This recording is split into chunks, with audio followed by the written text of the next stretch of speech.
আসসালামু আলাইকুম। সংবাদ তালাশের পক্ষ থেকে সবাইকে জানাই আন্তরিক প্রীতি অভিনন্দন। বিভিন্ন সময় বিভিন্ন ঘটনা, দুর্ঘটনা, সমস্যার সম্ভাবনা, সমসাময়িক দুর্ঘটনা আপনাদেরকে আমি দেখিয়ে থাকি বা তার চিত্র তুলে ধরে থাকি। এর সাথে শোষিতদের পাশে থেকে কাজ করাই আমার দৃঢ়বদ্ধা। আজকে রাত্রের ফ্লাইটে আমার চাচাতো ভাই সৌদি আরবের উদ্দেশ্যে রওনা হয়ে গেল। এই উদ্দেশ্যকে কেন্দ্র করে আজকে হযরত শাহ জালাল আন্তর্জাতিক বিমানবন্দর ঢাকা টার্মিনালে এসেছি। এসে আসলে রাত্রে আমার কখনো আসলে এয়ারপোর্টে আসা হয়নি, দিনের বেলায় অনেকবার এসেছি। সেই সুবাদে রাতের যে দৃশ্যপট আমি আজকে এই প্রথম দেখা হলো, এই কারণে আমি একটু ভিডিও করে আপনাদেরকে দেখানোর চেষ্টা করে যাচ্ছি। এখানে আসলে দিনের তুলনায় রাতের পরিবেশটা যেন অন্যরকম। দিনের বেলায় একটুকা মানে যানজট, পাশাপাশি মানুষের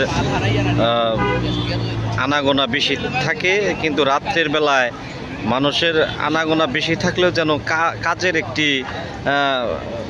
সুন্দর পরিবেশে কাজগুলো গুছিয়ে করা যায়, এরকম একটা পরিবেশ থাকে রাত্রের বেলা। আসলেই আমাদের দেশের যারা প্রবাসী তারা মাথার ঘাম পায়ে ফেলে যে টাকা ইনকামের উদ্দেশ্যে প্রবাসে যায় এবং সেখান থেকে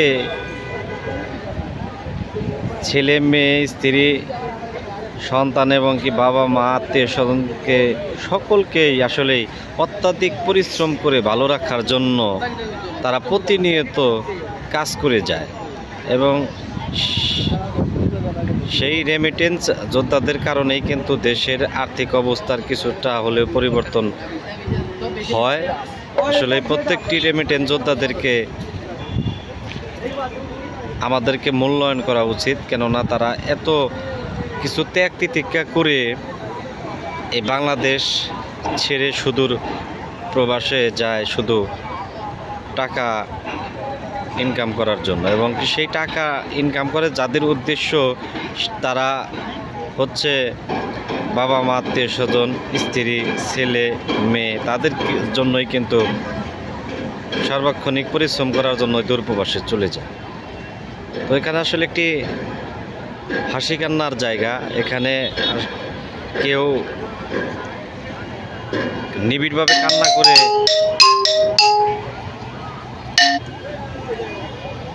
বাড়ি ফিরে যাচ্ছে, আবার কেউ উচ্ছ্বাসের সাথে হাসি মুখে কাউকে রিসিভ করে বাড়ি ফিরে যাচ্ছে। তো আসলে রাত্রের যে পরিবেশ সেটি আপনাদেরকে দেখানো হলো। তো ধন্যবাদ সবাইকে। যে পরিবেশটি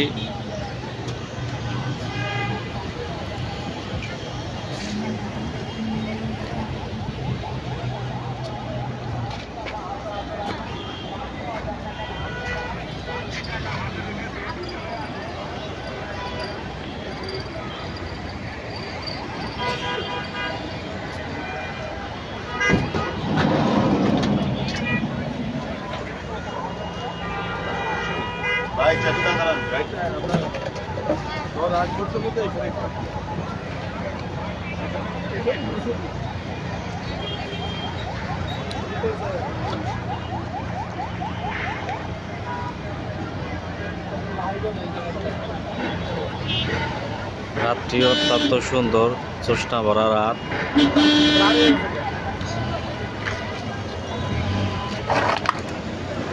ধন্যবাদ সবাই।